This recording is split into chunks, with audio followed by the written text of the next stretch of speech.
রাজনৈতিক প্রোপাগান্ডার শিকার, রাজনৈতিক অপরাজনীতির শিকার হচ্ছে আমরা। 11 মাসের উপরে হয়ে গেছে, 1 বছর প্রায় হয়ে গেছে। ডাক্তারের কোনো একটা উন্নত চিকিৎসা হয় না।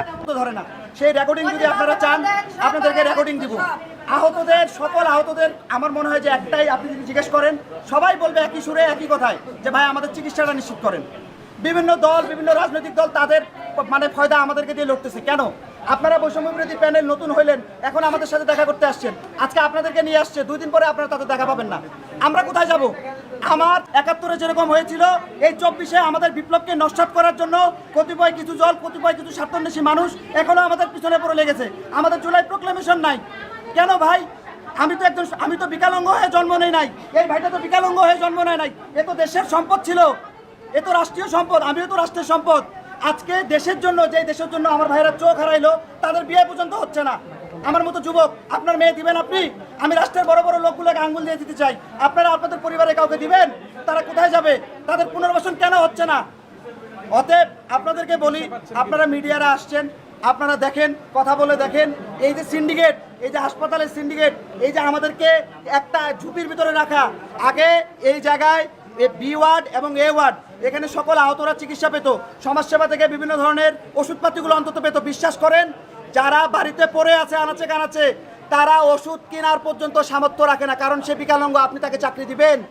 সেই টাকা কই পাবে এই ওষুধ কেনার জন্য? একটা অ্যান্টিবায়োটিকের দাম কত? ন্যূনতম একটা অ্যান্টিবায়োটিক আমাদেরকে যেটা দেওয়া হয় সেটার দাম 35 টাকা। এই 35 টাকার 1 টাকা আমরা কোথায় পাই? হাসপাতাল কর্তৃপক্ষকে আমরা এটুকু শুধু করছি যে হাসপাতাল কর্তৃপক্ষ আমাদেরকে এখান থেকে সরিয়েছে।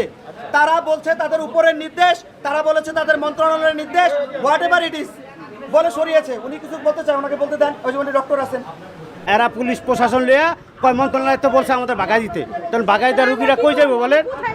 তাদের বাবা মা বৃদ্ধ, আমার চাষ আছে বৃদ্ধ মানুষ, হেরাই খায় অন্য কারে, এরা কে নিব?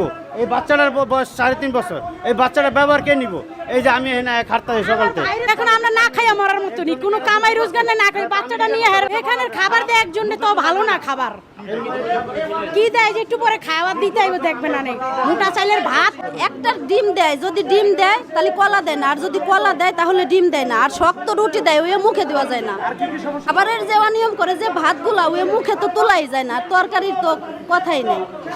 আমরা এখানে রান্না করে খাই, নিজেরা যা কিছু ব্যবস্থা দিয়ে খাই। চিকিৎসা কি ওই যে 2টা নাপা, ট্যাবলেট, বড়ি এগুলা, আর তাছাড়া ভালো কোনো ওষুধ দিচ্ছে না। আমরা বাইরে বলি, উনি তো ভর্তি রোগী না, এখানে উনি থাকার কারণে আমার রোগীগুলো ডিস্টার্ব হচ্ছে। তো ওনার সাক্ষাৎকার নিলে বাইরে আমি দিচ্ছি, আমি ভর্তি রোগী নাই, দেখেন এখানে সিন্ডিকেট হয়ে গেল।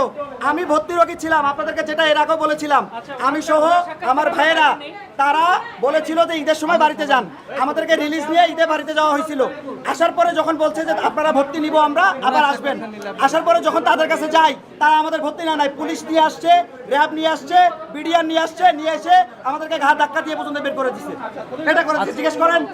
আপনাদের এই অভিযোগগুলো, এত অভিযোগ কেন বলবেন? যখন আমরা কথা বলবো তখন আমরা বলবো, উনি বলবে না। আপাতত উনি তো ভর্তি রোগী না, আপনি বলেন, এই অভিযোগগুলো সব বলবো আমরা।